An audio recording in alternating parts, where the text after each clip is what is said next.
Saint انتخابات کاغذات نامزدگی جمع کرانے کے وقت میں توسیع۔ تفصیلات کے مطابق سینٹ کی نشستوں کے لیے کاغذات نامزدگی حاصل کرنے کا سلسلہ جاری ہے۔ امیدواروں کی سہولت کے لیے کاغذات نامزدگی جمع کرانے کے وقت میں توسیع کر دی گئی۔ ترجمان الیکشن کمیشن کاغذات نامزدگی اب شام 6 بجے تک جمع کرائے جا سکتے ہیں۔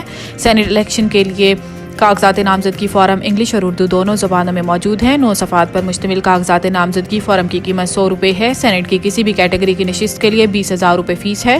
فارم میں تجویز کنندہ اور تائید کنندہ کی بھی معلومات فراہم کرنا ضروری ہے۔ فارم کے ساتھ امیدوار کو سیاسی جماعت کا بیان حلفی اور اقرار نامہ بھی دینا ہوگا۔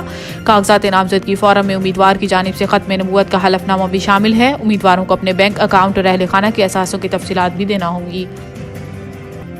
IMF کو بجلی کے ٹیرف میں بروقت اضافے کی یقین دہانی، بجلی مزید مہنگی ہونے کا امکان۔ ذرائع کے مطابق حکومت نے IMF کو بجلی کے ٹیرف میں بروقت اضافے کی یقین دہانی کرا دی ہے، جس سے بجلی کی قیمتوں میں 1 جولائی سے مزید اضافے کا امکان ہے۔ وزارت خزانہ کے ذرائع کا بتانا ہے کہ کاسٹ ریکوری کے لیے ماہانہ، سماہی اور سالانہ ایڈجسٹمنٹ کی جائے گی۔ ٹیکس ریونیو بڑھانے کے لیے معیشت کو بتدریج دستاویزی شکل دینے کی بھی یقین دہانی کرائی گئی ہے۔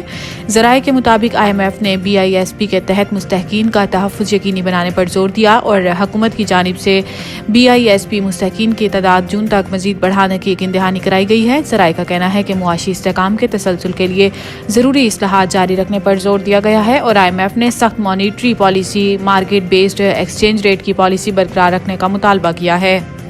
گنڈاپور مدت پوری نہیں کر سکیں گے، رمضان کے بعد ان کے لیے پریشانیاں ہیں۔ کراچی میں میڈیا سے گفتگو کرتے ہوئے فیصل واویڈا کا کہنا تھا کہ MNA وفاقی وزیر اور سینیٹر رہا ہوں، سینیٹرشپ کے لیے کاغذات جمع کرائے ہیں، ہار جیت تو اللہ کے ہاتھ میں ہے۔ وزیر اعلیٰ خیبر پختونخوا علی امین گنڈاپور سے متعلق سوال پر سابق وفاقی وزیر کا کہنا تھا کہ علی امین گنڈاپور اپنی مدت پوری نہیں کر پائیں گے، رمضان کے بعد ان کے لیے پریشانیاں شروع ہوں گی۔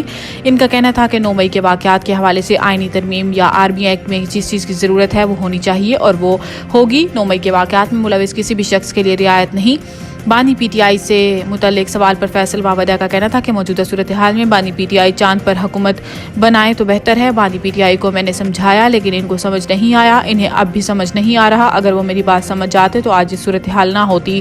اب بھی ان کے لیے مشورہ ہے کہ مولا جٹ کی سیاست چھوڑیں اور کوئی جمہوری راستہ نکالیں، بھنور سے نکالیں، اپنے آپ کو بھی اور پاکستان کو بھی، اداروں کو بھی اور قوم کو بھی۔ اسٹیٹ بینک نے پلاسٹک کے نوٹوں کی خبروں پر وضاحت جاری کر دی۔